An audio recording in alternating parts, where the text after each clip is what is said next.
हम एक साथ कई स्तर पर काम कर रहे हैं और इसलिए आपके लिए मैन्युफैक्चर में भी अद्भुत संभावना है। और मुझे विश्वास है कि भारत और अमेरिका की टेक कंपनीज मिलकर ग्लोबल चैलेंजेस के समाधान से में अहम रोल निभाएगी। मेरे द्वार तो हमेशा खुले रहते हैं। मैं हमेशा एक विद्यार्थी की तरह आप सबसे कुछ सुनता हूं, सीखता भी हूं। एफोर्डेबल रिसर्च की पॉसिबिलिटी भी है और एफोर्डेबल मैन्युफैक्चरिंग और एश्योर्ड क्वालिटी भी है। बायो सिक्योर एक्ट जो कैपेसिटी गैप क्रिएट का होगा, भारत उसे ट्रस्टेड और एफिशिएंट तरीके से पूरा कर सकता है। बायो मैन्युफैक्चरिंग को बूस्ट करने के लिए हम बायो E3 पॉलिसी लेकर आए हैं।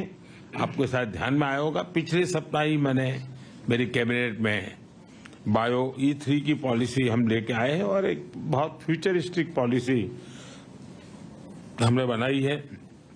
बायो E3 यानी biotechnology for economy, employment and environment. इन तीनों चीजों को लेकर के मैंने बायो E3 पॉलिसी को बल दिया है। 2030 तक भारत की बायो इकोनॉमी बढ़कर $300 बिलियन की होने की हम संभावना देखते हैं।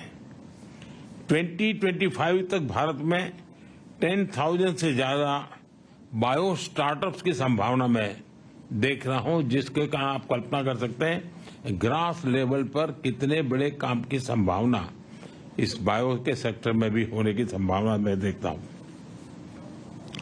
हमारा लक्ष्य है कि हेल्थ सिक्योरिटी और ग्लोबल चैलेंज के सॉल्यूशन देने में भारत लीडरशिप के रोल में हो और जिसमें आप सबका सहयोग बहुत बड़ी हमें ताकत दे सकता है। भारत प्रो प्लैनेट पीपल की अप्रोच को लेकर इंफ्रास्ट्रक्चर बना रहा है, इनोवेट कर रहा है।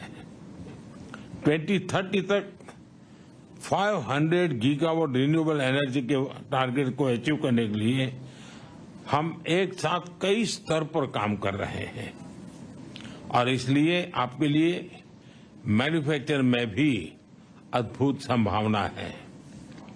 फ्रेंड्स, आत्मनिर्भर और सशक्त भारत की विकास यात्रा में आप सभी को मैं एक सहयात्री के रूप में, एक सहभागीदारी के रूप में हमेशा मानता हूं, देखता हूं और उस प्रकार से हमारी यात्रा भी रही है, आप सबका अनुभव भी है। और मुझे विश्वास है कि भारत और अमेरिका की टेक कंपनीज मिलकर ग्लोबल चैलेंजेस के समाधान से में अहम रोल निभाएगी। मेरी टीम आपके जो सुझाव मिले हैं उसको भी और आपने जो एक विश्वास व्यक्त किया उसको भी हम उसको बड़ी गंभीरता से लेते हुए आवश्यकता के अनुसार उसको हम फॉलो अप भी करेंगे। मेरे द्वार तो हमेशा खुले रहते हैं।